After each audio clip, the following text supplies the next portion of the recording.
Hola, buenos días. Damos comienzo entonces al tercer día del Congreso, en este caso con la sala 3, y en este caso con la sección de alumnos avanzados. Voy a hacer una muy breve introducción a lo que es los alumnos, en este caso son 3, los alumnos que harán presentaciones, y sus trabajos fueron avalados por sus propios profesores.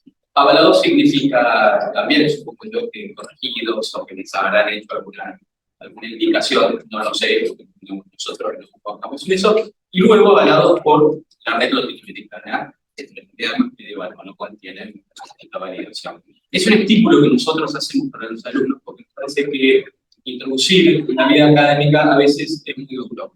Entonces es un modo también de ir orientando, ir ayudando en la medida en la que se pueda. Por eso es que está pensado para los alumnos de grado en los últimos años de su carrera. No ya para posgrado, donde esto se supone que es algo que ya está sabiendo. Podría haber. Bien, en este contexto son los 3 trabajos que tendremos en esta mañana. 2 son presenciales y 1 virtual. Y el primero es el de Damiana Raquel Madarieta, que hablará sobre el concepto de participación en la obra Perifaseo de Otto Jürgen, una indagación en el marco de la tradición platónica.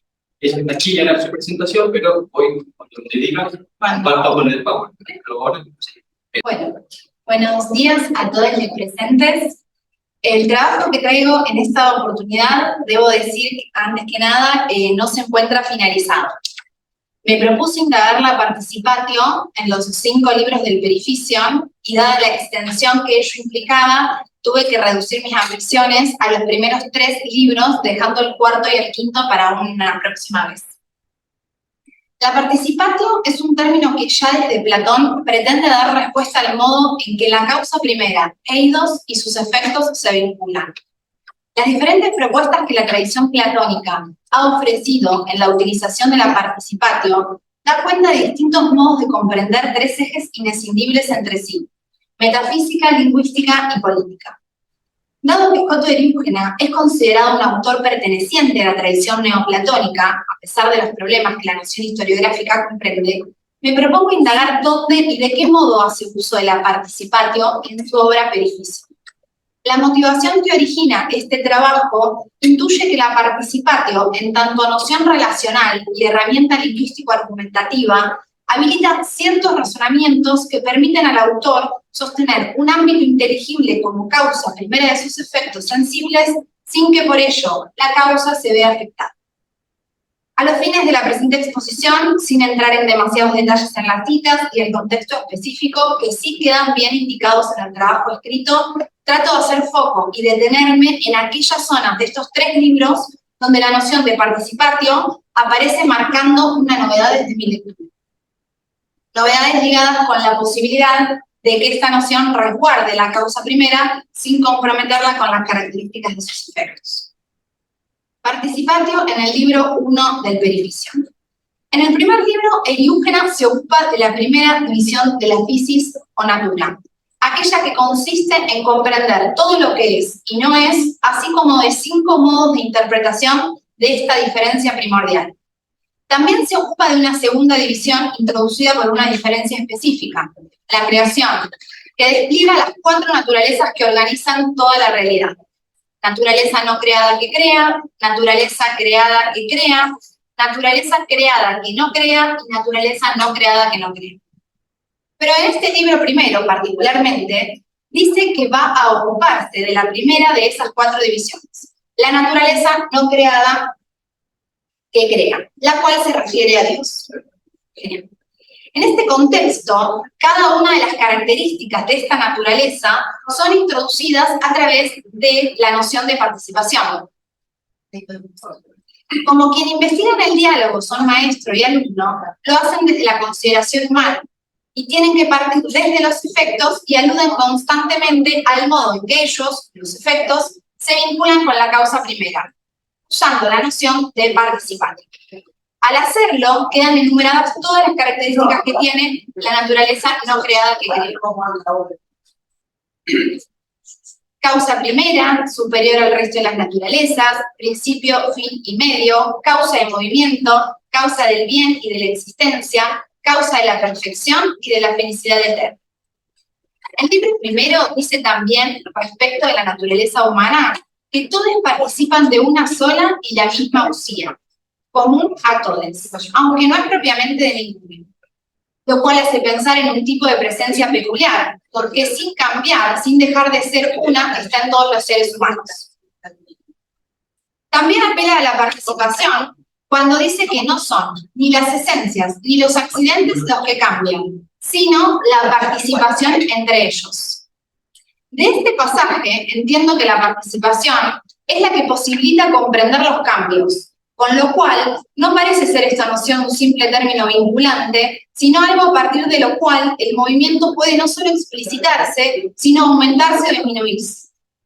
Finalmente, en este primer libro, cuando explica la idea de que la causa divina es unitrina, una e igual para todas las cosas, pero que si se la considera desde los individuos, se la entiende como ciertos accidentes de la Trinidad universal, es la participación quien aparece asegurando el vínculo entre uno y otro aspecto trinitario. Desde este primer libro, entonces, además de una profusa caracterización de la causa divina mediada por la noción de participatio, que aquí simplemente he enumerado, encontramos algunos rasgos propios de la participatio, novedades respecto de su relación con el movimiento, de su ser condición de cambio y de la gradualidad de esas participaciones, lo cual permite pensar que es una noción central que colabora en la explicación de la diversidad y el despliegue de lo real. Ahora, pasando al segundo y tercer libro, tenemos otro tipo de intervenciones de esta noción de participación.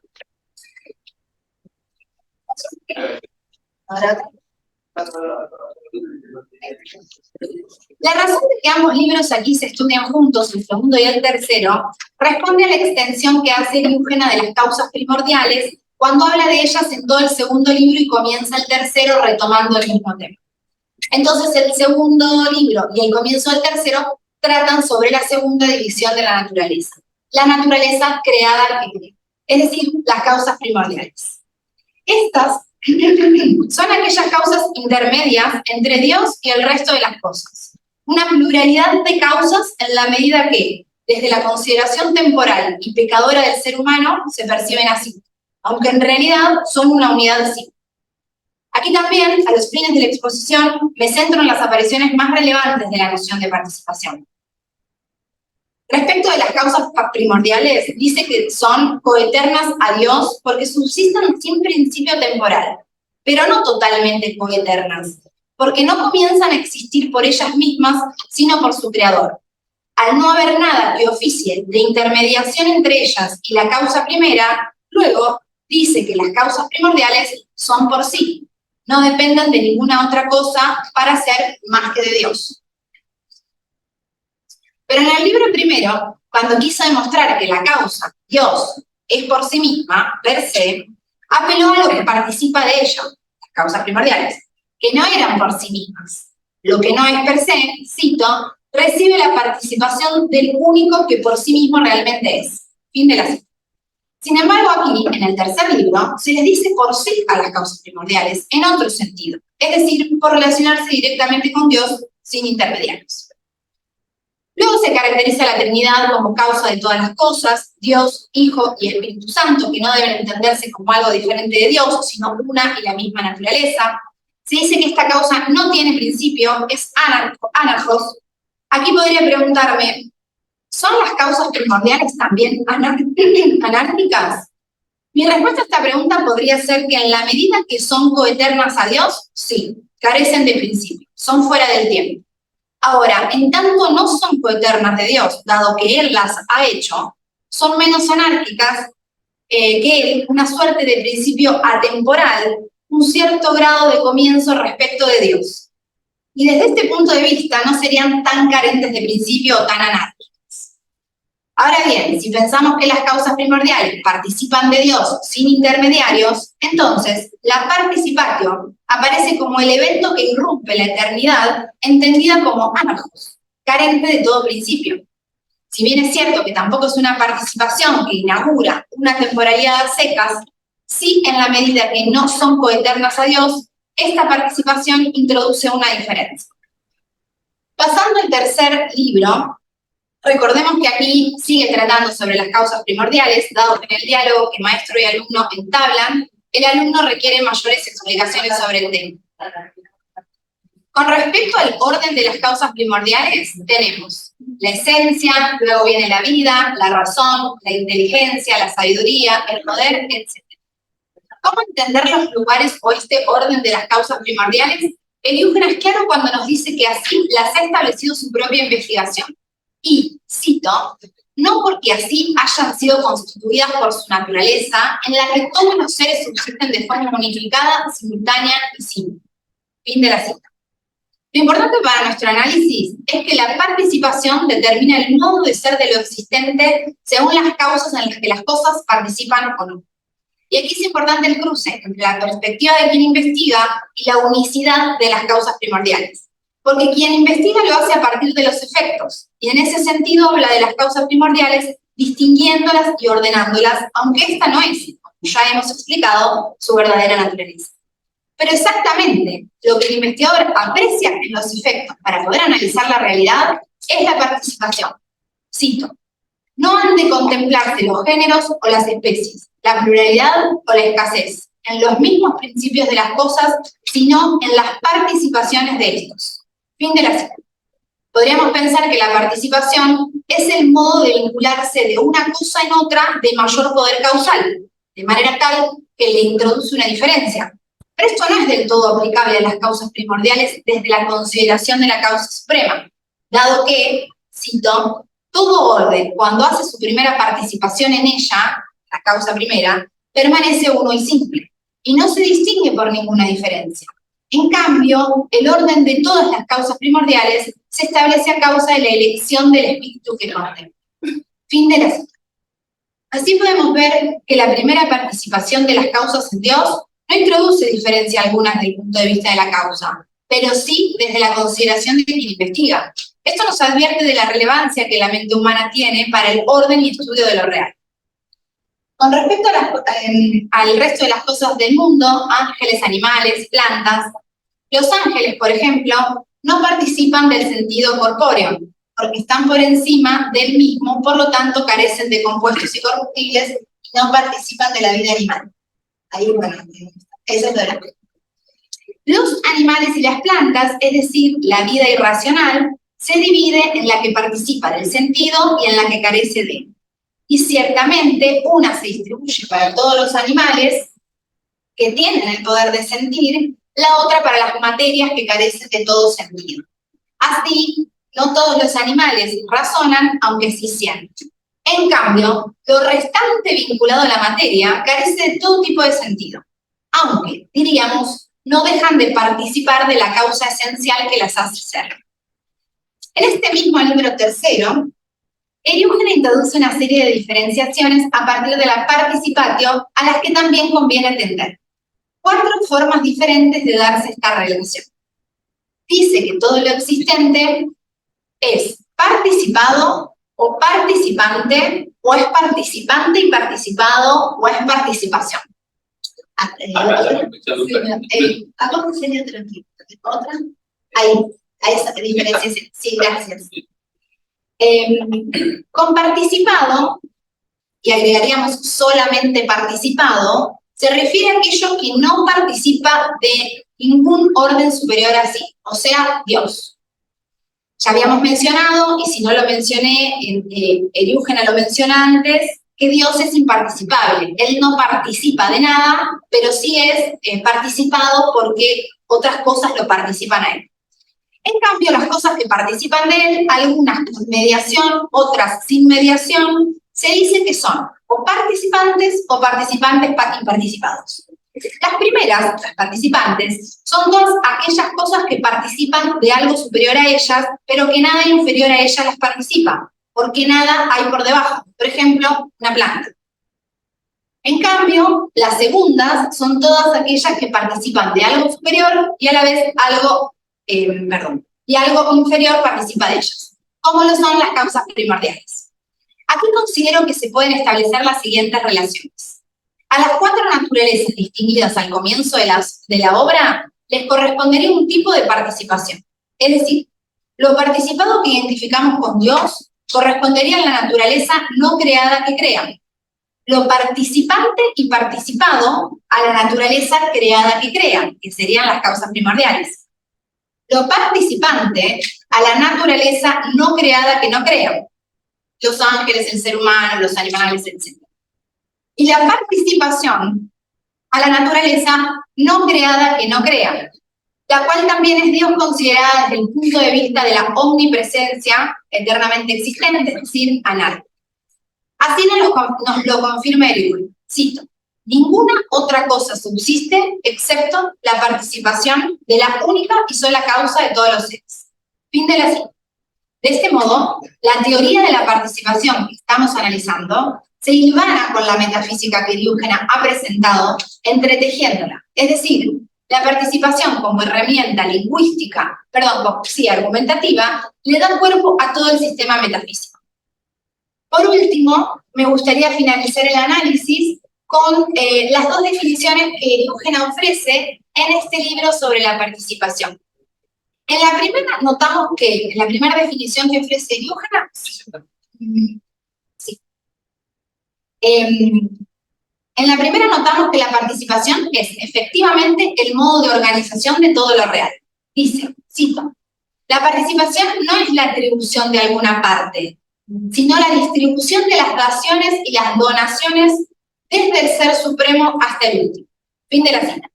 Lo cual nos hace pensar que este modo relacional de la causa con los efectos no opera de modo ascendente, sino, al contrario, desde la causa suprema hacia todo lo inferior a ella. La participación, entonces, sería el modo en que la causa se distribuye hacia sus efectos. En una segunda definición, Diógenes ofrece otra forma de participación. Dice, cito, la apropiación de la divina esencia. Y aquí podríamos pensar nuevamente que las cosas se apropian de modo ascendente de la divina esencia. Pero continúa. Cito: la apropiación, sin embargo, es la difusión de la sabiduría. Fin de la cita. Con lo cual, aquí tenemos una especificación de lo que esa apropiación significa. Un movimiento anterior al interior de la participación, caracterizado como difusión de la naturaleza divina, es decir, de la causa hacia los efectos. Para cerrar, entonces, resumo lo estudiado. Hemos visto cómo, en el libro primero, la noción de participación acompañó las caracterizaciones de la causa. Primera, superior, principio, fin y medio, causa de movimiento, del bien, de la existencia, de la perfección y de la felicidad. Propiamente la participación, hemos despejado algunos caracteres. Es común a todos, aunque no es propiamente de ninguno. Es cierta forma de condición de posibilidad para dirigir el cambio y se encuentra de manera gradual, asegurando mayores o menores participaciones que hacen a cada una de las naturalezas. En el libro 2 y 3, Diógenes nos brindó una caracterización de la participación, mostrando de qué modo las distintas naturalezas se vinculan con la causa. Las causas primordiales, la humana, la angélica, la animal y la material. Específicamente, el libro 2 disertó sobre la participación de las causas primordiales en la causa primera. Se vinculan coeterna y no coeternamente con ella, y sin diferencias ni mediaciones en tanto ella las crea. Con respecto a la naturaleza humana, nos dijo que somos parte de Dios en tanto participamos de Él, y que la participación se da en términos de una segunda trinidad en la naturaleza humana. Luego, en el libro 3, nos ofreció un ordenamiento de las causas primordiales y una consideración perspectivística de ellas. También ofreció una diferenciación de tipos de participación que concluimos hilvana la metafísica que Diógenes presentó en el primer libro. Finalmente, clarifica con 2 definiciones el término participación. Ambas la definen como aquella relación de difusión que parte de la sabiduría divina como la donación de la causa hacia los efectos. Participar, entonces, no sería tanto tomar parte como que la parte se presente o se difunda. En otras palabras, antes de que los efectos puedan participar de la causa, fue necesario que la causa cree o haga a los efectos, entendidos en términos ontológicos. Bueno, finalmente doy cierre a este trabajo. Por el momento me quedan pendientes para una próxima exposición el tratamiento de la participatio en los libros 4 y 5.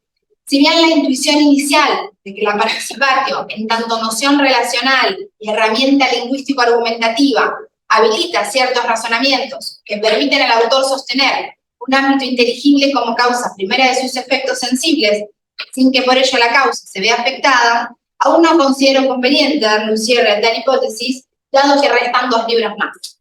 Sin embargo, a juzgar por la mediación de las causas intermedias entre la causa y el resto de las cosas, el ser por sí en oposición al ser por participación, y el carácter de imparticipabilidad característico de Dios, podría conjeturar que resguardan en esta primera lectura las características de la causa respecto de sus efectos. Muchas gracias.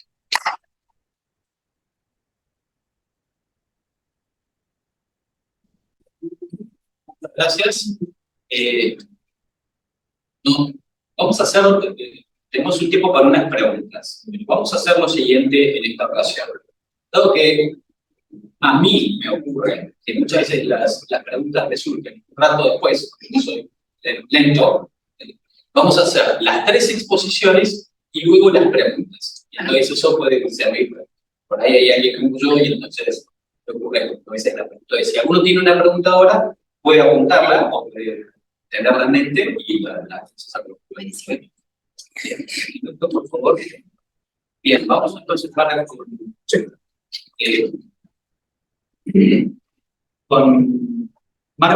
Alexis Marcos, ¿sí? Que disertará sobre las fuentes de la reconstrucción del pensamiento político de Juan Filopón.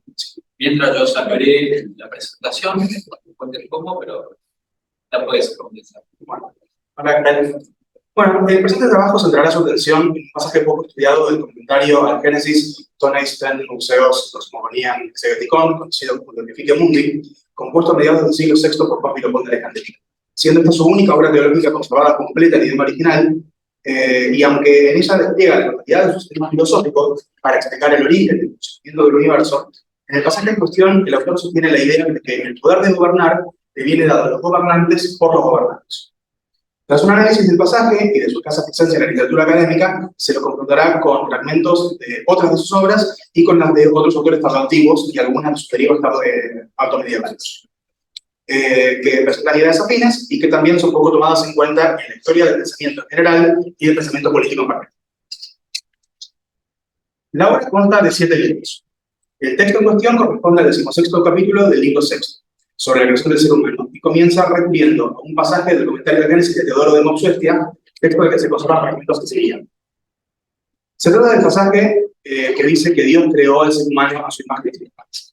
Según Filopón, Teodoro comete el error de considerar el estar hecho a imagen icona de Dios como correlativo al poder de mandar, tal como hablarse los gobernantes con los gobernantes. De ser así, no sería el caso que todos los seres humanos fueran hechos a imagen de Dios, sino solo humanos. Filopón comienza su reputación tratando, por un lado, la distinción entre gobernar por naturaleza y por elección, y por otro, que gobernar no es algo exclusivo del ser humano. Sostiene que, mientras que las abejas y las grullas tienen un gobernante por naturaleza, en el caso de los seres humanos, estos no son por elección. Si bien no es explícita, es una referencia a un pasaje al principio de la historia de los animales de Aristóteles. En dicho pasaje, Aristóteles está tratando los criterios de clasificación de los animales, en este caso, entre gregarios y solitarios. Estos pueden, a su vez, ser sociales, dispersos o ambas cosas. Entre los animales gregarios, algunos, como los palomas y los cisnes, no son sociales. A su vez, entre los sociales, algunos, como las hormigas y las avispas, no tienen genes. Los únicos casos que nombra Aristóteles de animales gregarios, sociales, que tienen genes por naturaleza, son el de las abejas y el de las grullas. Otro texto de Aristóteles que presenta múltiples puntos de contacto con este pasaje se encuentra en el principio de Política 1.2. Los principales son la distinción entre lo que el ser humano hace por naturaleza y lo que hace por elección, que los seres humanos atribuyen a los dioses características propias, como la de ser gobernados por reyes, el lugar del ser humano respecto de los dioses y de las bestias, y la facultad de hablar y de razonar como propia del ser humano. No obstante, Filopón no solo no sigue todo lo que expone Aristóteles en dicho texto, sino que parece oponerse a su distinción entre amos y la naturaleza, así como también a su uso de los fragmentos teológicos de Penófanes aludidos anteriormente. Por esto es posible que no explicitar las referencias a Aristóteles en este pasaje sea intencional. A lo largo de la obra, a lo largo de todo el Principio Mundi, Filopón menciona a Aristóteles como autoridad más de una docena de veces. pero limita el uso de su autoridad casi exclusivamente a temas de filosofía natural. Se refiere a Aristóteles varias veces como físico, gran físico entonces, y lo utiliza como autoridad sobre temas de astronomía, física, geografía y en menor medida de biología. Otro elemento importante en Filopón, que no está en Aristóteles, es el de los ángeles. Filopón acusa a Teodoro de contradecirse, de considerar ridículo sostener que el poder de mandar no es exclusivo de los seres humanos cuando lo reconoce en ángeles y virtudes. Y tanto como menciona en este pasaje, entre sus fuentes a Moisés y al salmista, no a Aristóteles, menciona como adversario Teodoro de Mopsuestia, pero no su contemporáneo como Pacífico Cleómenes. El rechazo a su angelología, la de Teodoro y la de Comas, está en consonancia con la postura cristológica de Filopón. Para ellos, para Teodoro y para Comas, los ángeles son parte de la creación y su función es servir a los seres humanos en tanto fueron creados en imagen y semejanza de Dios. Del mismo modo en que los súbditos sirven a los reyes, pues su investidura imita a la divina. Para Filopón, los ángeles fueron creados por Dios, pero en la eternidad, antes de la creación del mundo, por lo que son inmateriales, incorpóreos e invisibles. No están hechos los 4 elementos de la creación del mundo material. Su función no es servir a los seres humanos, sino que ofician de mensajeros de Dios. Su trato con los seres humanos no se funda en reverenciarlos por haber sido hechos de imagen y semejanza de Dios, sino por el amor a su creador. Teodoro sostiene que solo ciertas personas pueden ser reyes y que tienen una brasa en Ausma que les permite imitar a Dios. Es decir, que estas personas tienen cierta cualidad divinizante que otros no tienen. Esto es útil como argumento calcedoniano dianicita, pues involucra más de un tipo de naturaleza en una especie. Filopón sostiene que todos los seres humanos poseen la capacidad de ser reyes, que no se trata de una disposición natural presente en algunos, sino que la capacidad natural permite a un ser humano ser rey, es justamente el hecho de ser humano, pues su naturaleza es una sola, al igual que la de Cristo. Filopón utiliza un pasaje de los Salmos para reforzar el sentido en que Moisés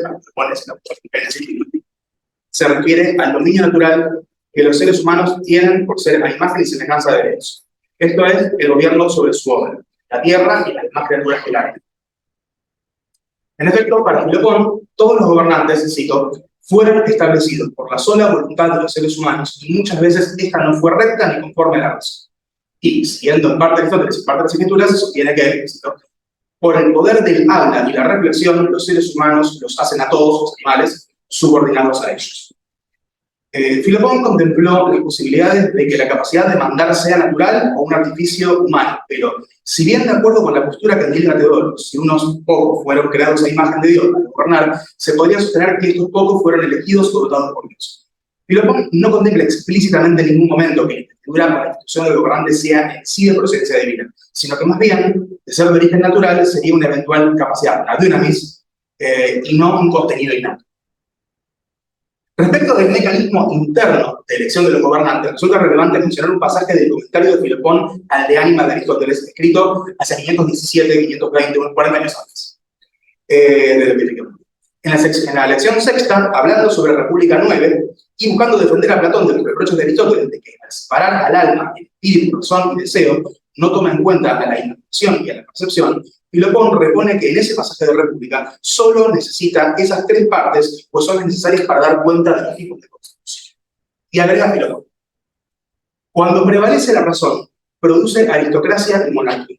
Cuando prevalece el espíritu, produce democracia. El deseo, la bestia multiforme. Mientras que, junto al anhelo de riquezas, produce oligarquía. Junto al anhelo de placer, si es conforme a las leyes, esto produce aristodemocracia. Y si es contrario a las leyes, tiranía. El término aristodemocracia parece haber sido acuñado por Filopón, y es la única vez que aparece en todas sus obras. No está en el LG. En el denominado Diálogo Anónimo sobre Ciencia Política, escrito en vida de Filopón, se promueve justamente un sistema de gobierno mixto en consonancia con este. No obstante, su autor da señales de conocer autores latinos, Cicerón, por lo que es improbable que haya sido escrito por él. Otro texto pertinente, del que se conserva solo su traducción en siríaco, es la Carta de Filopón a Justiniano, escrita a fines de 551 y 552, en respuesta a una carta que no se conserva, en la que el emperador había invitado a Filopón a su corte para debatir en persona sobre cuestiones del doctrina. En su respuesta, Filopón se excusa aduciendo su avanzada edad y la inclemencia del invierno, por lo que el oficial que le llevó la carta le insistió que pusiera en su posición por escrito para ojos del emperador, sobre lo que Filopón escribió. Sí. Y esto, en verdad, me pareció muy terrible, si en verdad me atreviera a hablar con papel y tinta a aquel a quien nuestro Señor Cristo le ha confiado las riendas del mundo entero. Si bien no debe descartarse la posibilidad de que el autor pueda contradecirse o que haya cambiado de parecer a lo largo de su vida, la expresión parece aludir al estilo de los preámbulos del Corpus Juris Civilis, por lo que puede tratarse de una captación benéfica. En este sentido, resulta relevante la referencia que hace Filopón a la Epístola Quinta de Platón, de cuya autenticidad del autor no duda, Filopón, la Quinta de Platón, en De Tractate Mundi contra Proculum, escrito cerca de 530, en el que trata sobre la eventual necesidad de suscribir públicamente a ideas falsas para evitar los riesgos resultantes de manifestarse en contra de las creencias. Justiniano mismo no dudaba en expresar textualmente posturas opuestas a sus opiniones con fines diplomáticos. En una carta a Juan II, en 533, se refirió al Papa como su padre, petimus ergo vuestro paterum abtectum, mientras retomaba los territorios occidentales del imperio. La prioridad de Filopón era la de persuadir a Justiniano de que adoptara la cristología monoficita, y ninguno de los dos era en absoluto ajeno a lo que ahora se denomina plataforma. Estos pasajes de Filopón han sido muy poco estudiados, aún entre los especialistas. La primera mención desde la edición del texto en 1897, y tal vez partiendo de su Index Verborum Memorabilium, pertenece a Francis de Bornick, 1963 y 1966. Y en el Early Christian and Byzantine Political Philosophy dedica una página a este pasaje de Filopón. Luego, en 1972, William Friend, en The Rise of the Monophysite Movement, siguiendo de Bornick, menciona el pasaje. En 1981, Geoffrey de St. Croix, en The Class Struggle in the Ancient Greek World, también siguiendo de Bornick, dedica el pasaje a una nota al viento. Esta es la única obra que refiere al pasaje de Filopón sin ser traducida al español, en este caso en 1988 por Teófilo de los Suyos. En 1981 también, Paul Magdaleno escribió Aspects of 12th Century Byzantine Kaiserkritik, publicado en 1983. También, siguiendo solo de Bornick, mencionó tanto el pasaje de Filopón como el diálogo anónimo sobre ese político. De los autores que han tratado específicamente la categoría historiográfica de Kaiserkritik, Magdaleno parece ser el único que menciona este pasaje de Filopón. También Avery Cameron, pero en un trabajo muy posterior al trabajo que hizo sobre Kaiserkritik. En 1983, Michael Wolff trató brevemente el pasaje en Philoponus and the Rise of the Preclassical Dynamics, publicado en 1987, siendo el primero en hacer énfasis sobre su consonancia con el resto de su sistema filosófico, siguiendo a Friend y a De Bornick. En 1985, Avery Cameron publicó Procopius of the 6th Century y trata el pasaje de Filopón a partir de St. Croix y mencionando a De Bornick. Si bien trata el pasaje en menos de una página, es el aporte más original de De Bornick, en tanto es la única que plantea matizar la relevancia del pasaje, dado que su contenido es tangencial al propósito de la obra en que se encuentra, en la que, cito, Juan no está discutiendo teoría política como tal, sino exégesis bíblica. No obstante, es importante tomar en cuenta que en el siglo VI, la exégesis bíblica es teoría política.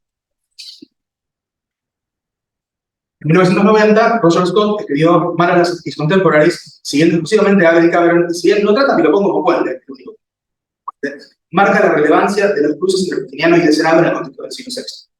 En 2009, Peter Bell publicó Three Political Voices from the Age of Justinian, siguiendo a Avery Cameron, y al igual que Paul Magdaleno, hace referencia a Juan Lido, contemporáneo de Filopón, quien consideraba que el poder del emperador debía estar completamente limitado por los dioses.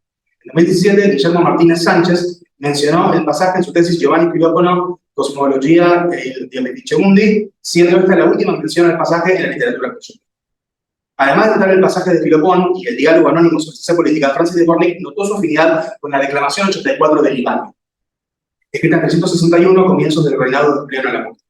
En este pasaje, Aquiles le dice a Odiseo sobre Agamemnón, sí, y nadie diga, esta persona es rey y señor de todos. Primero, porque todo rey obtiene su fuerza de sus súbditos y sus asuntos se rigen por la opinión de estos, de modo que resulta victorioso o vencido, temeroso o valiente, según lo que le parezca mejor a aquellos quienes mandan.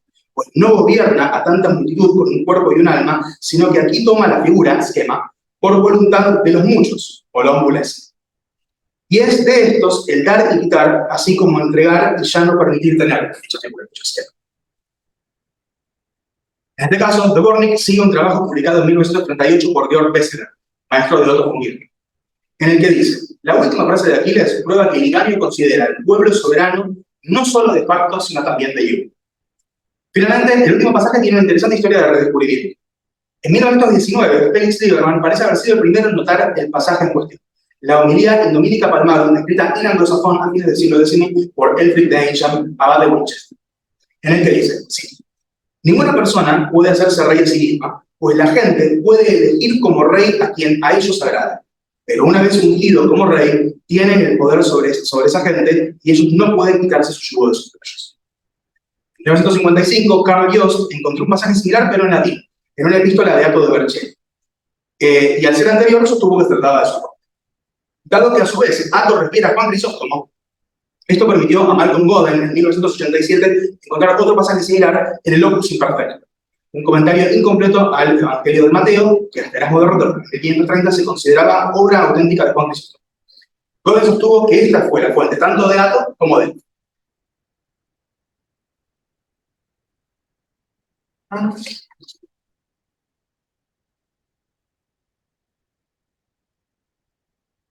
Cito, porque esto es del Opus Imperfectum.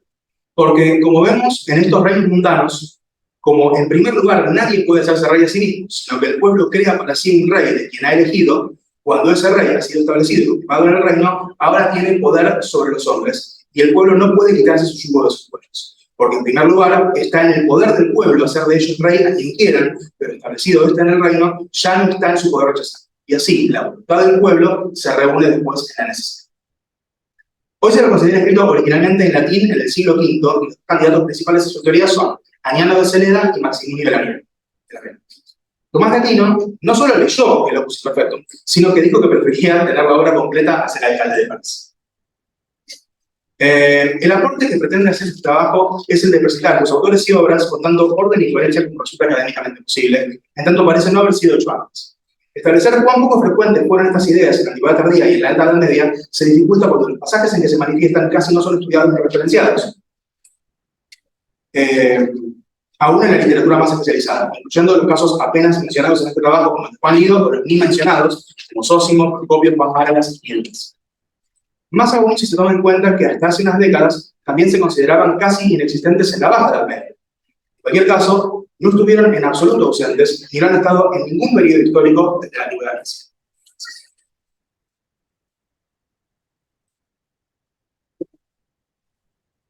Bueno, muchas gracias. Pasamos ahora con Santiago García Sosa, que está virtualmente en este video. Acá en este formato particular. Damos bienvenida. Él hablará sobre la subordinación de las virtudes a amor desde la historia y la antropología de los sentidos en el espejo de las almas simples de Margarita Loreto. Muchas gracias, ya puedes comenzar. Aquí, mientras silenciaremos el micrófono. Bien, ¿se me escucha ahí? Se escucha muy bien. Perfecto, bien, muchas gracias. Bueno, muchas gracias por la participación. En realidad voy a trabajar hoy, voy a compartir con ustedes un capítulo de mi tesis de grado, la cual fue para el grado en Historia en la Facultad de Humanidades de la Universidad de la República en Uruguay. Y en realidad voy a trabajar un texto místico, El espejo de las almas simples de Margarita Porete, y ahí en la primera presentación quería empezar hablando un poco de un concepto polisémico que es el propio concepto de misticismo, de mística, ¿no? De qué hablamos cuando decimos mística, ¿no? Si bien no voy a dar desarrollar esto porque no es la idea de la presentación, sí me parece importante tratar que este es un concepto que se empieza a utilizar a partir del siglo XVII, XVIII y que en el mundo medieval no se utilizaba, no se conocía, por lo cual, sobre todo en mi tesis tuve que hacer un estudio bastante profundo acerca de definir esta idea para poder estudiar mejor estos textos, ¿no? Y voy a trabajar, como les digo, el espejo de las almas simples, ¿no? Que básicamente, y por eso traía a consideración el concepto de mística, el espejo de las almas simples lo que busca es comunicar, presentar, comunicar y enseñar una experiencia contemplativa interior, una experiencia justamente lo que se conoce como mística. El texto se presenta como en forma de diálogo entre figuras, entre alma y amor, contra la otra figura importante del texto que es razón, ¿no? Y además hay otras figuras secundarias, pero en realidad es alma y amor y razón por otro lado. Estas tres figuras debaten acerca del camino que puede seguir un alma para llegar a la unión con la divinidad. La particularidad del discurso de Margarita descansa en su radicalidad teológica, porque plantea una clara distinción entre el conocimiento que emana amor y la falta de entendimiento de este por parte de razón. Esta separación encuentra su proyección en el propio presente de Margarita, ¿no? Razón y sus seguidores van a representar al orden clerical y el alma a aquellos que siguen los lineamientos de amor. Fue perseguida Margarita por una temprana Inquisición y posteriormente enjuiciada y asesinada por los contenidos de su libro. Entonces, ¿por qué estudiar la obra de Margarita Porete? ¿Por qué es una obra importante? Digamos, ¿por qué se seleccionó? ¿Por qué la seleccioné? Bueno, Bernard Van Gien la considera como una de las exponentes más importantes de la mística femenina medieval. ¿Por qué? Porque en ella se pueden hallar los tópicos, la considera como una de las 4 evangelistas mujeres, junto con otras 3, Ángela de Foligno, Matilde de Magdeburgo y Hadewich de Amberes, si no estoy mal, y Margarita Porete, por supuesto, serían las 4. Porque en ella se pueden encontrar los tópicos más notables del género místico, a saber, la búsqueda de construir autoridad teológica, el uso de las visiones como recurso experiencial, el vínculo y representación del cuerpo y del alma en la conciencia de Dios, el exceso de amor y el aniquilamiento que lleva a la unión con la divinidad. Aniquilación total para ser de uno, para ser nada, transformándose automáticamente en Dios, ya que Dios es todo y nada al mismo tiempo. Esto lo plantea Magui. Margarita se erige como una de las místicas de mayor relevancia, no solo por su conocimiento teológico-filosófico, sino también por haber emprendido su obra de manera solitaria, sin un confesor varón que la cuestionara, algo común en otras experiencias místicas como la de Ángela de Foligno, por ejemplo. Bien. Entonces, el objetivo de esta comunicación básicamente es analizar el espejo de las almas simples a través de un abordaje histórico-sensorial con el objetivo de arrojar luz sobre las aspiraciones de construcción de autoridad teológica por parte de su autora, de Margarita Porete. Cabe comenzar planteando que las místicas mujeres se encontraron con problemas que sus pares varones no sufrieron. Una de estas cuestiones tiene que ver justamente con la construcción de autoridad teológica, elemento significativo a la hora de pensar tanto la aprobación de lo escrito como la proyección del mismo en la sociedad del momento. No se aceptaba que una mujer pudiera tener la autoridad requerida para hablar de Dios, pero el concepto cristiano relacionado al Espíritu Santo como fuente de conocimiento divino verdadero dio a las mujeres al menos una oportunidad para poder enseñar y predicar la palabra. Dentro de las estructuras eclesiásticas medievales fue relativamente sencillo para los místicos varones, por su educación teológica y o su estatus clerical, reivindicar autoridad teológica ciertas gracias divinas al momento de presentar un mensaje sobre Dios. Si bien para aquellos varones que no tenían las ventajas asociadas a órdenes religiosas o estudios teológicos era complejo aspirar a demostrar dicha autoridad, para las mujeres fue aún más complejo por las bases patriarcales de la sociedad de iglesia medievales. De lo antedicho se desprende la importancia de estudiar las estrategias discursivas con las que la mística estudiada afirmó y construyó su autoridad. Es decir, para conocer las posibles maniobras que esta mujer pudo elaborar para eludir y o reformar los esquemas ético-morales propios de la institución eclesiástica. Así, ha puesto a demostrar cómo expresiones relacionadas a un supuesto rechazo del cuerpo, cosa que se plantea en la historiografía acerca del texto de Margarita, en realidad pueden ser reinterpretadas a la luz de la historia y antropología de los sentidos, dándole a la realidad exterior, a la corporal, un peso insoslayable en el discurso de esta mística. Margarita no plantearía un rechazo de la carne, de lo corporal, sino que intentaría mostrar que una particularidad de orientación de la realidad exterior humana llevaría a que los sentidos internos, es decir, la realidad interior humana, conozcan los secretos divinos. Bien. De este modo, la categoría sensorial es que encuentra su centralidad. Los sentidos, como indica Richard Neuhauser, poseen un rol significativo en las construcciones de sentido de los individuos. Si el misticismo femenino majomedieval se fundamentó en el conocimiento directo y experiencial de la divinidad, la percepción sensorial se configura como una de las estrategias discursivas principales de las mulieres sanctae. El régimen sensorial del periodo medieval estuvo estrechamente relacionado con la cosmogonía del cristianismo y, en consiguiente, al orden moral de la sociedad. Por tanto, el estudio de la dimensión sensitiva dentro del misticismo femenino bajomedieval permitirá examinar un terreno en disputa, la organización y definición de los esquemas ético-morales de la época. Estos, definidos por la Iglesia, fueron desafiados por varios actores y grupos sociales, entre ellos las místicas. El abordaje sensorial, entonces, será planteado en clave de estrategia discursiva que habría permitido a la mística lograr una posición socio-religiosa de poder dentro de su comunidad. La mística estudiada, Margarita, evidencia que tomó la taxonomía sensorial propia de la Edad Media, es decir, la compuesta por sentidos exteriores, sentidos espirituales y sentidos internos, y la articuló en su discurso como elemento vital en la formación tanto de su identidad ético-moral como también en la de los otros. Esto se fundamenta en las prerrogativas de los sentidos internos, que eran los más involucrados en el proceso que empieza de la sensación y que termina en la cognición. Esto lo trabaja Constance Classen y Richard Neuhauser de muy buena manera. Dicha dimensión interior fue la que Margarita abordó y utilizó a la hora de definir y construir sus espacios interiores y sus enseñanzas hacia afuera. Bien, así, hecha esa brevísima introducción, paso a la parte de análisis, ¿no? Ahí el fragmento que tienen ahí es del texto de Margarita que abro cita, dice: esta alma ha ganado y aprendido tanto con las virtudes que está por encima de ella, ¿no? Esto va a ser un poco el tema de la inversión que voy a trabajar en este día.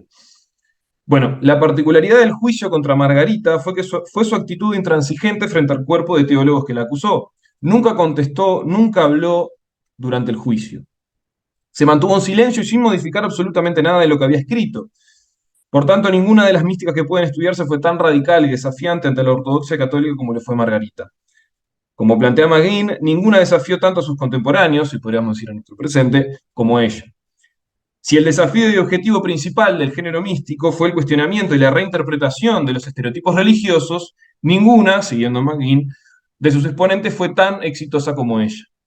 En este sentido, el prólogo de la obra es elocuente, lo tienen allí en la presentación, abro cita: vosotros que leeréis en este libro, si lo queréis entender bien, pensad en lo que diréis, pues es duro de comprender. Teólogos y otros clérigos, no tendréis el entendimiento, por claro que sea vuestro ingenio, si no procedéis humildemente. Humillad, pues, vuestras ciencias, que se fundan en razón, y poned toda vuestra confianza en aquellas que son dones de amor, iluminadas por fe, y así comprenderéis este libro, que al alma hace vivir de amor. Cierro cita. El discurso de la mística comienza con una clara exposición de motivos. El libro se presenta como un conjunto de enseñanzas acerca del tránsito del régimen de razón al régimen de amor. Si ya planteé que el problema central para Margarita era la construcción de autoridad teológica, la edificación de la percepción sensorial en sus dimensiones exterior e interior se presentaría como el concepto central en esta construcción. Margarita enfatizará en la superación del régimen de razón a la hora de criticar a aquellos que no comprenden a su juicio sus palabras. Razón, sostenida por las virtudes, no puede acceder a las verdades que amor puede dar al alma, por lo que es necesario su a priori abandono para llegar a ellas. Y ahí tienen otro fragmento, abro cita, que dice: sin las virtudes nadie puede salvarse ni llegar a la perfección de vida, y quien las posee no puede ser engañado. Sin embargo, esta alma se despide de ellas. ¿No está fuera de sentido el alma que así habla? Y Amor dice: ciertamente no, dice Amor, pues almas tales poseen todas las virtudes mejor que cualquier otra criatura, pero ya no las practican, pues no les pertenecen como solían. Han estado sujetas a ellas lo suficiente como para ser libres de ahora en adelante. Ahora bien, a mi entender, aquí no se plantea un abandono total de las virtudes, sino, como bien plantea este fragmento, más bien una inversión de este esquema. La autora del Espejo lo especifica al señalar que el alma se libera cuando amor habita en ellas y las virtudes les sirven sin contradicción. El descenso y el reconocimiento de la naturaleza pecaminosa del alma permite, según Margarita, comenzar el ascenso hacia la perfección espiritual. La realidad exterior humana no sería negada, sino justamente todo lo contrario.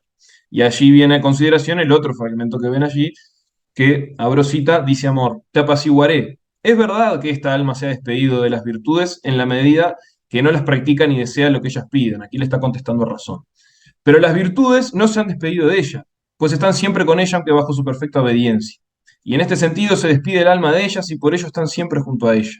Ahora esta alma ha ganado y aprendido tanto con las virtudes que está por encima de ellas. Cierro cita. Esta sería una clara exposición acerca de la superación de las virtudes, entendida como la orientación de lo exterior hacia lo interior, para que, mediante los sentidos internos, se reciban los dones divinos. Entonces, si la dimensión interior es la que permite el conocimiento de la voluntad de Dios y su sumisión a ella, la dimensión exterior debería sí o sí estar asociada a las virtudes. La realidad interior dirigida hacia Dios implicaría el reconocimiento y la invasión del amor divino. Según la mística, lo exterior debe ser puesto entonces al servicio de lo interior. En este sentido, esta forma de edificar los sentidos hacia la divinidad permite al alma conocer una realidad que se aloja en el interior de la persona, sobre la cual no se puede decir nada al respecto y que nadie puede conocer además de ella, o aquella que imite este camino. Lo antedicho tiene su repercusión en dos puntos centrales para este estudio. Por un lado, es una clara marca de búsqueda de mediación de la palabra divina y por otro lado, de construcción de comunidad. Es decir, las virtudes pueden y deben ser educadas si se sigue el ejemplo de esta alma anonadada, concepto que usa Margarita. El libro, como bien indica McGinn, pretende tener una relación estrecha con la Biblia, ya que parte de su glosa o interpretación como base. Al igual que los escolásticos de la época, Margarita se erige como lectora e intérprete de las escrituras, queriendo enseñar una forma de, nada más ni nada menos, mediar la palabra. Y ahí viene a consideración el fragmento que viene en la presentación que dice, abro cita, dice Amor, hijos de la Santa Iglesia, por vosotros he hecho este libro, a fin de que oigáis, para valeros mejor, la perfección de la vida y el estado de paz a los que puede llegar en virtud de la bondad perfecta la criatura a la que le es concedido este don de toda la Trinidad. A través de estos fundamentos, Margarita llevó a cabo una de las marcas de autoridad de mayor potencia en su discurso. Al plantear que esta alma ya no se pertenece, ni a ella ni a razón, también tiene la potestad de hablar y callar cuando lo considere necesario y cuando considere que una de sus mismas características, de un alma de sus mismas características, le dirige la palabra. Debe recordarse que el lenguaje no se expresa socialmente de manera unívoca. Entre varones y mujeres, el uso, significados y proyecciones del mismo varió según la época que se estudie. Esto lo trabaja muy bien Peter Berg y también Pierre Bourdieu en sus estudios, por ejemplo, el de Peter Berg de Hablar y callar, un texto muy importante en este sentido. La puesta en discurso de una experiencia espiritual interior por parte de una mujer es una clara marca disruptiva de los pretendidos usos del lenguaje dentro del sistema sexogénero medieval. Margarita, para reivindicar sus enseñanzas, debió elaborar un vocabulario distintivo, fundamentado en estrategias discursivas particulares, las cuales estoy estudiando aquí. Tanto hablar como callar constituyen formas de hacer, siendo la lengua una fuerza activa dentro de la comunidad y un medio para controlar a los individuos y a los grupos sociales, o bien para resistir a ese control. La dialéctica hablar-callar, presente en el libro y la vida también de Margarita, debe leerse en este sentido, como una clara marca de autoridad enmarcada en un terreno en disputa, la interpretación y la mediación de la palabra sagrada. La importancia de todo lo antedicho descansa en reconocer que la mística manifiesta la potestad de regular su discurso, o en inglés, speech. Esto no es menor si además se recuerda que el discurso, el speech, era asociado durante la Edad Media como una de las facultades del tacto y de la boca, en el sentido de que el habla era comprendida desde un punto de vista moral. Y ahí tienen uno de los fragmentos para mí de más potencia del texto de Margarita que dice Amor, esta alma es libre, más libre, muy libre, encumbradamente libre en su raíz, en su tronco, en todas sus ramas y en todos los frutos de sus ramas. Tiene llena por completo su medida de libertad. Cada costado tiene su jarra llena. Si no quiere, no responde a nadie que no sea de su linaje. Margarita llevó esta idea durante su vida. Bien, considero importante destacar que la dialéctica hablar-callar era un tópico central en las reflexiones acerca de la espiritualidad cristiana de la época. El hacerse oír, como ya lo he dicho, se erige como el hito fundamental y disparador en sus pretensiones de autoridad teológica, como también en la construcción de una comunidad de escuchas, en la cual ella domina la predicación de esa palabra. En el caso de Margarita, el silencio se erige como un elemento fundamental en toda su enseñanza mistagógica. Siguiendo al pie de la letra los contenidos de su propio libro, Margarita permaneció en silencio durante su juicio. Si Ángela de Foligno, otra mística que estudió en mi tesis, por ejemplo, usó su grito para construirse un espacio y hacerse oír, Margarita hace lo mismo, pero en sus estrategias discursivas el silencio y el vínculo de este con el habla en clave de regulación son la frontera que dibuja entre la mística y los clérigos que la acusaron. La gestualidad sensorial emocional es una fuente de información de primer orden siempre y cuando se la sepa descifrar. En este sentido, el silencio se configuraría como una verdadera forma de decir. Margarita se posicionaría en su comunidad y justificaría dicha posición en ella a través de una economía discursiva particular, donde regula su propio discurso según decida manifestarse o no. La percepción sensorial se compone entonces de cosas que se pueden decir y otras que no, tal como lo especifica Margarita en el primer fragmento que tienen allí, que dice, abro cita, el alma. Tales criaturas ya no saben hablar de Dios, pues igual que no saben decir dónde está Dios, no saben decir quién es Dios. Pues sea, quien habla de Dios cuando quiere, a quien quiere y donde quiere, no debe albergar duda alguna, dice esta alma, de que no ha sentido jamás el verdadero nudo de amor divino. Cierro cita. Este pasaje confirmaría lo dicho hasta ahora. Al alma embelesada por amor, le es arrebatada la palabra, no puede hablar de Dios cuando quiere, ya que ésta comprende mucho, pero al mismo tiempo todo lo olvida. Ello acontece porque el nudo de amor no tiene materia de criatura, sino que es dado directamente de quien emana, que no es otro que Dios. De este modo, se volvería a afirmar que el cuerpo, la materia corporal, no es negada, sino que debe ser comprendida primero para poder orientarlo correctamente hacia la esfera divina. Esta realidad solamente puede conocerse en el espacio interior, recinto al que únicamente la mística puede acceder. Y allí tienen el otro fragmento que dice, abro cita, en verdad sé que, igual que no podría contar las olas de un mar batido por fuerte viento, tampoco puede nadie describir ni decir lo que es capaz de comprender el espíritu, por muy poco y pequeño que sea lo que comprenda de Dios. Y no es maravilla, pues el cuerpo es demasiado vasto para hablar de los dones del espíritu. Pero es dicho común que más vale amargo que nada. Algo así os digo yo, dice esta alma. Más vale oír lo que se dice y describe que no oír decir nada. Esto es otra clara referencia a lo anterior. El cuerpo no es negado, no sería negado. Es demasiado vasto para los dones del espíritu. El cuerpo ya ha sido orientado hacia el interior y desglosado, y habría desglosado las verdades divinas, por lo que ese cuerpo está gobernado por los sentidos interiores. Esto va a encontrar su expresión más evidente cuando, dentro del diálogo, en el espejo de las almas simples, la figura de razón se retire y reconozca la centralidad de amor y del alma. Con la dimensión exterior del ser humano bien orientada hacia Dios, los sentidos interiores pueden reconocer el nudo de amor.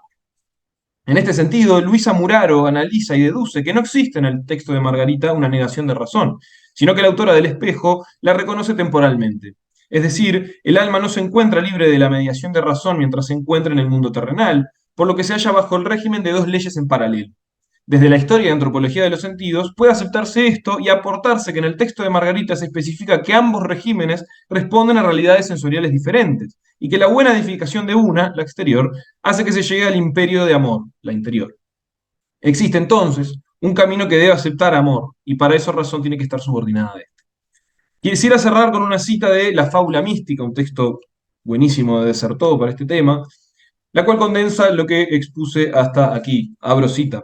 Lo que se formula como rechazo del cuerpo o del mundo, lucha ascética, ruptura profética, no es sino la elucidación necesaria y preliminar de un estado de hecho a partir del cual se inicia la tarea de ofrecer un cuerpo al espíritu, de encarnar el discurso y de dar lugar a una verdad. Cierro cita, esto lo dice Michel de Certeau en La Fábula Mística. Es de este modo que la autora del Espejo advierte al orden clerical acerca de la incapacidad de estos para comprender su libro si no superan la razón, lo cual indicaría la primacía de la percepción sensorial sobre el razonamiento. Así, Margarita coincide con un gran teólogo de su época, Bernardo de Claraval, quien había establecido unos años antes que la autora escribiera lo siguiente, abro cita, leer, en el sentido de leer y comprender las escrituras, y la respuesta amorosa constituyen el modo más efectivo de moverse del cuerpo externo al cuerpo interno, de la agitación físico-corporal a la contemplación espiritual de la experiencia mística. Cierro cita, esto lo plantea Bernardo de Claraval. Está citado en un texto de Cambridge Companion to Christian Mysticism. Esto tomaría una fuerza en relación con otro pasaje de la obra que lo tienen acá, ya que en el texto precitado, Margarita Porete plantea la renuncia de cualquier cosa que venga de afuera y que interceda en la voluntad del alma libre. Lo tienen ahí en la presentación. Dice Amor, esta alma tiene 6 alas como los serafines. No quiere nada que le llegue por mediación. Es lo propio del ser de los serafines para los cuales no existe mediación entre su amor y el amor divino. Cierro cita. Esta idea le va a llevar bastantes problemas a la hora de su juicio. Esta y otras más. Bien, y ya para finalizar, como reflexiones finales, el cuerpo, como bien indica Desertó, no obedece en ningún modo al discurso, sino que constituye por sí mismo un lenguaje simbólico, ya que responde a una verdad, en este caso, ignorada. Desde ese lugar, mi intención fue buscar las representaciones, las huellas de los afectos, intenciones y deseos que las provocan, y así descubrir las argucias que construyen los quid pro quo de lo que se oculta y lo que se muestra. Eso lo plantea Desertó. En este sentido, el abordaje histórico-sensorial de las fuentes constituye un aporte en sí mismo. Toda sociedad configura un régimen sensorial particular cuya finalidad consiste en enseñar a percibir a los individuos que lo componen. De este modo, concluiría que en el discurso de Margarita se toman aspectos de dicho régimen sensorial para generar comunidad y construir subjetividades en debate con los modelos ético-morales de la Iglesia. La importancia y el valor del texto estudiado no se halla en su itinerario mistagógico, sino en su pretensión de construir espacios religiosos propios. El abordaje desde la historia y antropología de los sentidos me permitió evidenciar su utilidad teórica para estudiar las estrategias discursivas de la mística analizada. Los significados profundos de los usos de la percepción sensitiva pueden aportar, a mi entender, a conocer de qué manera algunas mujeres pudieron aspirar a crear una verdadera comunidad de escuchas. La percepción sensorial, como señala María José Ortúzar, abro cita, es resultado de la interrelación entre hechos históricos, culturales y su interiorización subjetiva, cierro cita. A través de ella podrían configurar, a través de Margarita, podrían configurar nuevas identidades o al menos aspirar a ello. La existencia humana es corporal. El cuerpo define una frontera personal que limita a cada sujeto frente a los demás. Este, abro cita, se forja en un espacio y momento determinados y está inmerso en un campo político. Esto lo cerca, lo marca y exige de él ciertos signos. Esto lo plantea Gerardo Rodríguez. Cierro cita.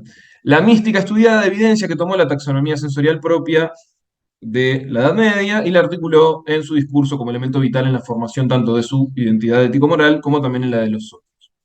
Bien, esto es un poco lo que planteé al principio. Para cerrar, como define Neuhauser, con esta idea, tal vez está bueno de cierre, un régimen sensorial es justamente un conjunto de conscientes e inconscientes asociaciones que funcionan en una sociedad para crear construcciones de sentido en los individuos a través de percepciones sensoriales interconectadas y continuas. Esto es una cita del texto de Neuhauser. La mística estudiada, Margarita Porete, al reformular algunos aspectos de este sensorio, habría buscado formar justamente construcciones de sentido propias. Y con eso termino. Esta es la fuente de la bibliografía. Y un muchas gracias gigantesco para todos allí. Gracias, Santiago. Pasamos ahora a la parte de preguntas. Antes, para hacerles una aclaración, pero que no tiene nada que ver con lo académico, sino con esto de lo virtual. Hay una política muy estricta con respecto a quienes se conectan. Y me acaban de decir que se han filtrado varios datos, no me refiero a los parientes que tenían. No me refiero a eso, sino que alguien hizo una difusión de esos datos y eso atenta con la política de la universidad. Por eso he tenido que no admitir a las personas que han intentado. Salvo que lo que hace salvo de la red. Entonces, de todas formas, aquí hay dos cosas para decir. En primer lugar, que las actas se enterraron muy poco tiempo para todo el mundo, y además que también incluso la grabación de esto estará disponible en muy poco tiempo para todo el mundo. Así que yo creo que eso es importante. No obstante, es un incordio porque habría gente que me hubiera hecho preguntas y que no le estoy dando acceso. Así que yo lo lamento, eso es algo que nos molesta, además especialmente porque la idea de la universidad, no sé de la universidad particular, sino de la universidad y de la red es justamente que esto sea almacenamiento público, sea para todo el mundo, no que sea por lo que cerramos. Así que, bueno, pasamos a las preguntas. No sé si alguno de ustedes virtualmente o alguien... aquí la tenemos. Carlos Andrés. No, muchas gracias. Sí, bueno, en primer lugar, gracias a los tres por sus ponencias. Quisiera pues preguntarle a cada uno algo. Primero, en primer lugar, para Damiana, serían dos preguntas. Si Escoto comenta directamente textos de Platón y cuáles son los que Escoto les da más relevancia, y si hay presencia en los textos de Escoto de autores neoplatónicos o de otros autores neoplatónicos, si a Escoto lo consideramos así.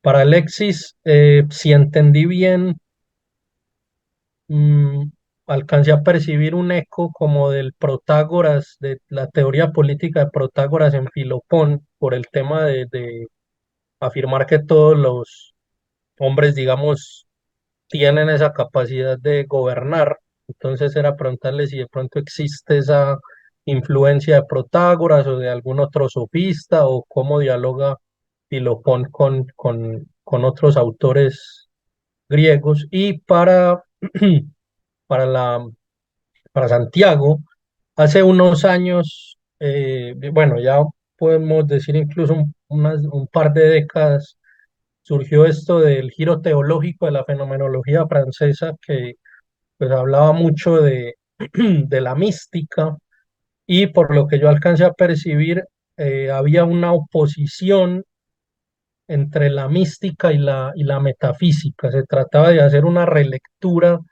de los místicos, pero de alguna manera rechazando la metafísica. Caía, a mi juicio, en unas interpretaciones inmanentistas de clásicos autores de la mística medieval. ¿Qué podríamos decir al respecto desde tus estudios sobre Margarita Poré? Muchas gracias a todos. Muchas gracias. Carlos se llama. Sí, Carlos. ¿Qué tal, Carlos? Bueno, ¿Qué tal? en primer lugar, no quisiera meter la pata con ninguna de las dos preguntas, porque no recuerdo textualmente cuáles son las obras que menciona de Platón. Sí, en relación a lo que trabajé, que fue la noción de participatio, puedo decirte que retoma, digamos, lo que dice el texto es, los griegos denominaban a la participatio como, tampoco utiliza métesis, pero es como de la misma raíz griega, y apela, digamos, a esa métesis, no sé si le estoy pronunciando bien la frase, bueno, eso, que sería como una de las vinculaciones que Platón le da a la relación de ellos, digamos, con las causas, con las cosas del mundo. Esa es la vinculación más certera que puedo llegar a establecer entre Eriúgena y Platón para no dar nombres de obras que no sé si estarán o no. El Timeo, acá me conflan, es verdad, solo el Timeo me dicen. La versión de Cicerón, es curioso. La versión de Cicerón, bueno, pero del Timeo, acá me confirma. Y después, bueno, neoplatónico porque él curiosamente lee al autor que conocemos como Pseudo Dionisio, también por favor corríjame a ver si me equivoco, pero bueno, él lo lee como si fuera Dionisio el Areopagita, como un autor que habría existido mágicamente en el Areópago y a su vez habría escrito, bueno, ahora no, tampoco recuerdo el nombre de las obras, pero las obras, digamos, No sé. bueno, los nombres divinos y algo más. Bueno, jerarquía celeste. Entonces, esta forma de leer al que hoy consideramos Pseudo Dionisio, en realidad, bueno, por algunas investigaciones se considera que es un monje sirio del siglo VI. Entonces, bueno, tiene alguna, digamos, alguna vinculación estrecha con Proclo, y en ese sentido, esa sería, digamos, por ahí la respuesta más cercana del neoplatonismo que puede llegar a ver qué hay en realidad en Eriúgena. ¿Sí? No sé si respondo a tu pregunta. Sí, yo no tengo idea de a qué cosas, asumo que te referís a Protágoras de Ardera y no al diálogo Protágoras, pero no se me ocurrió buscar esto, así que lo voy a buscar. La respuesta es no sé. Literalmente. Sí, yo un poco, estoy un poco en la misma, porque no sé, Carlos, en qué sentido o qué ibas a la pregunta, aparte, no sé, por las dudas, yo en mi tesis en realidad, que es para la licenciatura en historia, no me quise meter o no indagué demasiado en conceptos o en temas más de orden filosófico o en temas de meta. O sea, sí tengo en mente, por ejemplo, el texto de Martin Heidegger de Místicas Medievales, que lo leí, pero mi objetivo en realidad en la tesis era mostrar, intentar reflexionar acerca de porque en la historiografía hay mucha discusión, en los textos, perdón, sobre misticismo, hay una gran discusión de que plantean, por ejemplo, McGinn o Victoria Cirlot, hay varios que plantean que no se saben muy bien las razones de por qué en el siglo XIII hay una explosión, bueno, Nilda Guglielmi también lo trabaja, de que hay una explosión mística. Dicen, continúa siendo como que no hay mucha explicación. Las explicaciones son un poco muy vagas entonces me quise como, para intentar buscar un aporte medianísimamente original para una tesis de grado, insertarme en esas cuestiones. Eh, entonces me quise intentar buscar el sentido histórico de estas fuentes. Entonces ya temas relacionados a Claro, sí, no, entiendo metafísica perfectamente. no los Claro, conozco porque no fue mi objetivo, ¿me explico? sí, claro. Sé que estaban presentes, pero no me quise meter porque primero no va en mi formación y segundo no iba a entenderlos, o sea, iba a requerir un trabajo muy grande, Claro que porque sí. es ¿Qué un tema me, central para el misticismo, pero no fue donde yo me metí, por eso no quería, capaz si tú podías explayar un poco más la pregunta o para dónde ibas, porque no sé, porque no, no. es que no. ¿Qué me recomiendas para introducirme al estudio de Margarita Poretti? De Margarita Ponete, bien. Yo creo que el texto de Victoria Cirlotti y Blanca Garí, que se llama La mirada interior, es un texto muy bueno. Después, los tomos de Bernard McGinn, que es un teólogo historiador estadounidense, que se llaman The Presence of God, sobre todo el tomo 3, que es The Flowering of Mysticism, que trabaja justamente varones y mujeres en este periodo y tiene un capítulo específico eh, para las grandes místicas beguinas, Margarita Porete, Jade Wisdamberes, esas que son esas místicas beguinas. Eh, y después el mismo texto, la misma obra, El espejo de las almas simples, la edición de Blanca Garí, tiene una introducción, un estudio preliminar muy bueno. Después hay una tesis de doctorado de Pablo García Costa, que hace algo así como Poética de la visibilidad en el espejo de las almas simples, que también es muy bueno. Para introducirte eso, creo que el de Bernard McGinn está bueno, pero aparte te da un contexto del tema y te permite después profundizarlo en el capítulo que está relacionado a Margarita. Pero eso es un poco lo que se me ocurren ahora. Muchas gracias, Santiago. Muy amables todos. Gracias a ti. Sí, aquí tenemos una pregunta. Bueno, son varias para empezar. La primera sería para Mariana. Ahora que mencionas su inicio, esta participación no sería una especie de adaptación de la teoría de la emanación, que pues viene muy rutino, porque lo que decías que pareciera que es hacia arriba, pero no, en realidad lo que dice es que es hacia abajo, o sea, de la divinidad hacia el interior. Entonces, esta es una pregunta. Y la otra sería que si me pudieras explicar de manera muy breve, porque no me quedó claro en realidad, cuál es la naturaleza creada que crea. ¿Cuáles son los entes o qué es lo que entra ahí? Porque la naturaleza no crea, me queda claro, es Dios. Y la otra que son ángeles animales, que que entramos los seres humanos. Entonces, ahí la del medio me quedó con la duda. Para, para Alexis, ¿cuál sería, cómo vería Filomón al papel del Papa? Como este líder espiritual, pero que no es un rey, pero sigue siendo un líder. Desconozco también la situación política en ese momento del siglo VI, pero sé, por ejemplo, que 1000 años después el Papa era un líder político. Entonces, en ese momento histórico, ¿cómo veía Filomón al Papa desde el punto de vista de que todos podemos gobernar, pero cuál era su opinión sobre el líder espiritual? Bueno, gracias. Yo puedo agregar algo porque va en la línea de lo que preguntó eso para Damiana. Cuando vos explicabas el concepto de participación, digo, por lo que dijo de la... Habla. que hablo más fuerte.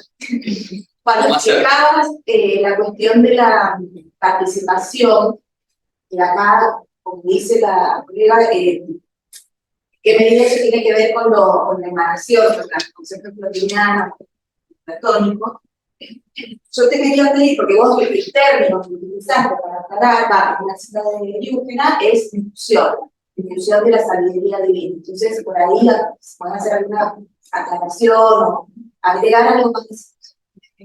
Lo agrego porque me parece que más. Respondo todo junto. Bueno, en primer lugar, no haría, digamos, una vinculación directa con Plotino, sino que hablaría, digamos, de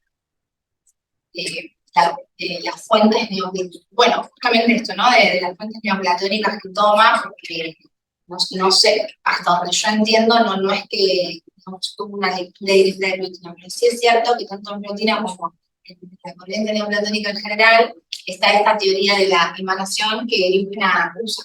De hecho, da seguidamente de una de las definiciones de participatio que él da el ejemplo de la fuente, de la que emana todo, ¿no? Que eso también está presente en Plotino.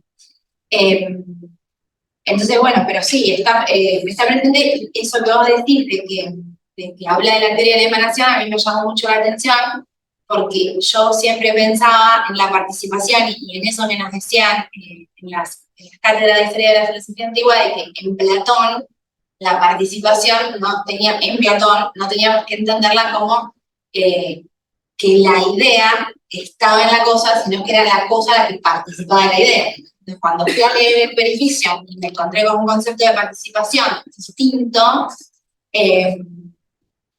me llamó la atención.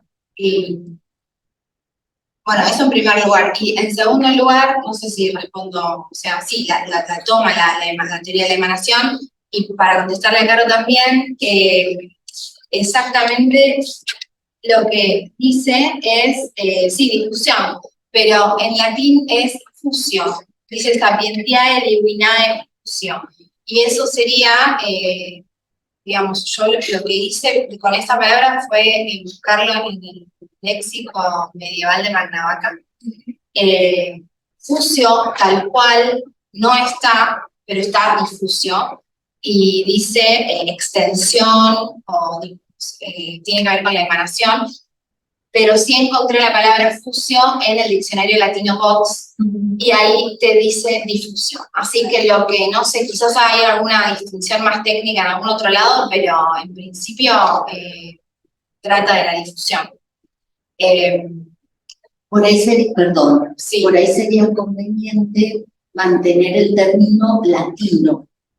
Fusión. Claro, y no Sí. la traducción, para Tal no cual. gestar esta confusión, ¿no? Sin embargo, tal Sí. cual, pero sin embargo, yo pensaba, pero fusión, o sea, sí, y tendría que aclararlo, porque Sí. en castellano vieron que Claro. fusión da la idea de que Exacto, al revés. difusión, exacto, Claro. por eso.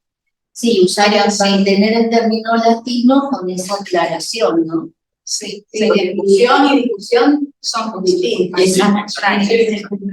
Español, sí. Español. Claro. Por ahí, Sí. una contribución pequeñísima, por ahí difusión es sinónimo de bloquecio en asociación, Bloqueo. Claro, es más adecuado que emanatio. Claro. Porque después que el contexto cristiano, el emanatio tiene más que ver con la cuestión trinitaria. Por eso, hablar de emanación Sí, es un poco Sí, y también puede ser que esta palabra emanación figure en una traducción que no es la mejor, y habría que fijarse en todo caso cuál sería la traducción correcta. ¿Me queda otra pregunta? Sí, la naturaleza la naturaleza creada que crea es la segunda. Rápidamente, viste, cuando en el libro 1 dije las 4 naturalezas que menciono rápido, siempre las menciono para ubicar a la gente que por ahí no lee tanto de Diógenes, porque dice muchas cosas. Entonces, la primera es la no creada que crea, que es Dios.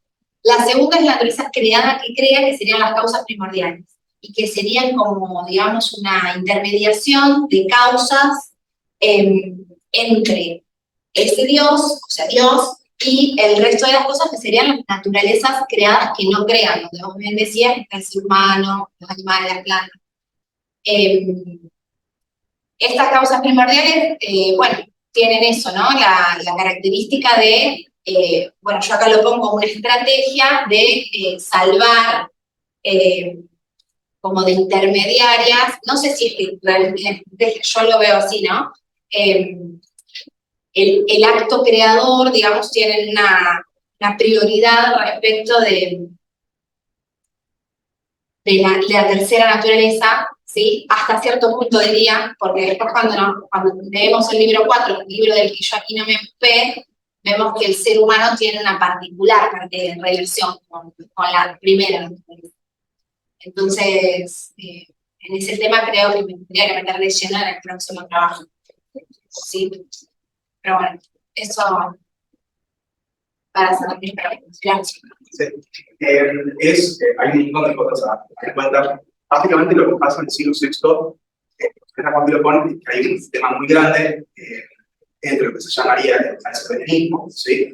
Hay dos tipos de cristologías en pugna en el tiempo de Filopón.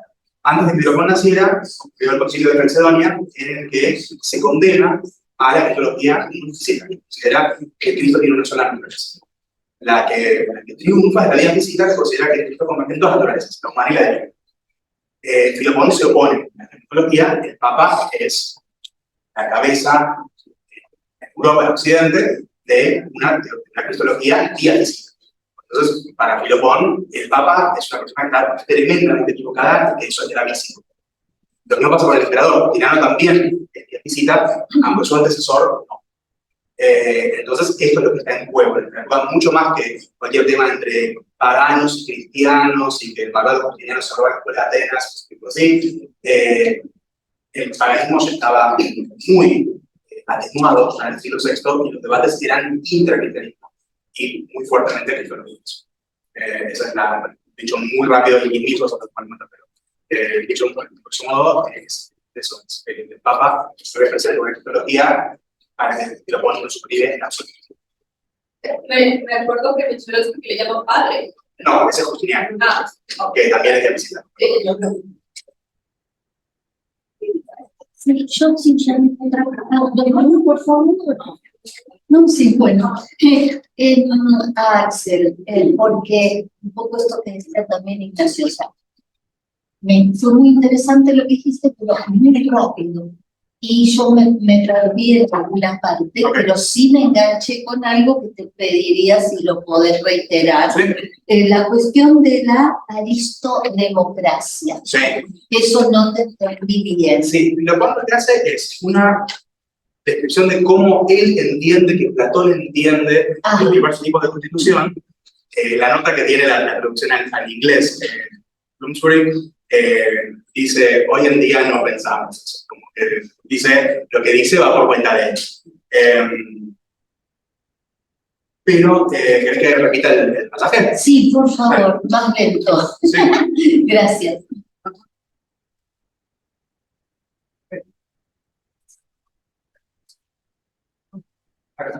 Entonces, dice Filopón, cuando prevalece la razón, produce aristocracia y monarquía. Está hablando de la división del alma, ¿no? Cuando prevalece el espíritu, produce democracia. El deseo, la bestia multiforme, esto es una referencia a este pasaje de la bestia multiforme, de hecho Platón dice multicolor y de múltiples cabezas, y luego lo llama él multiforme. Que es para dar a entender que hay muchas cosas que presentan en el ser humano, es uno de los tropos de Platón. Pero ahí no viene lo de la democracia. Dice, mientras que junto con el anhelo de riquezas, produce oligarquía. Junto al anhelo de placer, si es conforme a las leyes, produce aristodemocracia. Y si es contrario a las leyes, tiranía. Eso tampoco quiere decir que Filopón considere que la mejor constitución es la aristodemocracia. Uno podría pensar que tal vez consideran mejor la aristocracia o la monarquía. Simplemente que está este término que no aparece antes y no lo vuelve a decir Filopón nunca.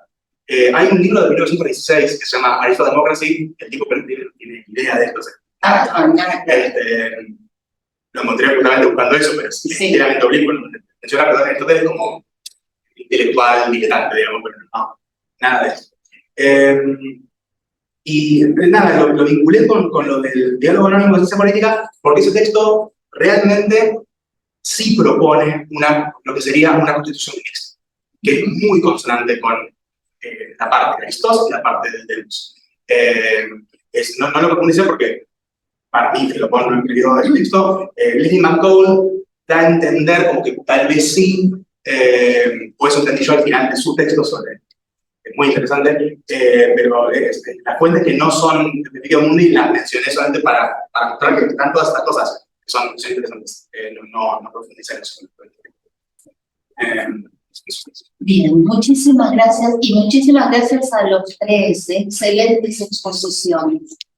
¿Alguna pregunta más aquí? No sé de qué no.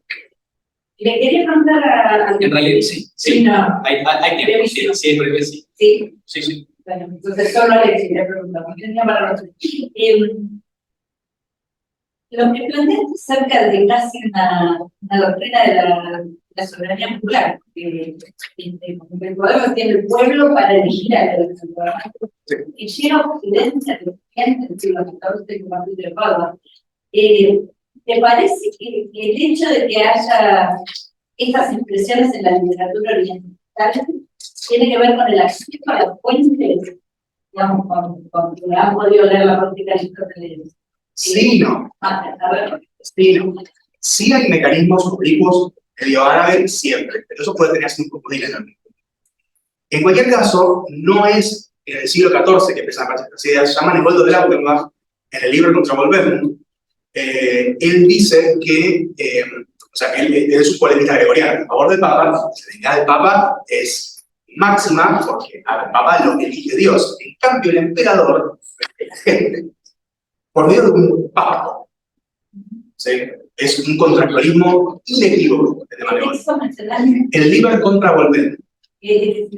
Escrito entre 1073 y 1084. No está traducido. Hay un pasaje muy bueno, muy útil, traducido por Brian Tierney, de Manegondo. Después está el Liber de Bergamo, que tiene también ideas relevantes de esto. Y Bruno de Mers, que también es contemporáneo. Hay otro autor más que no me acuerdo, que lo menciona, Sverre Vage. Sverre Vage es un escandinavista que trabaja un texto que es el Conox Cuxia, el Speculum Regale, que es un texto escrito en 1270 y algo, que es un speculum de príncipes. Y también tiene ideas interesantes y por eso mencionan el político. O sea, no porque no haya leído los empleados, antecedente bajo medieval. Sí. Gracias.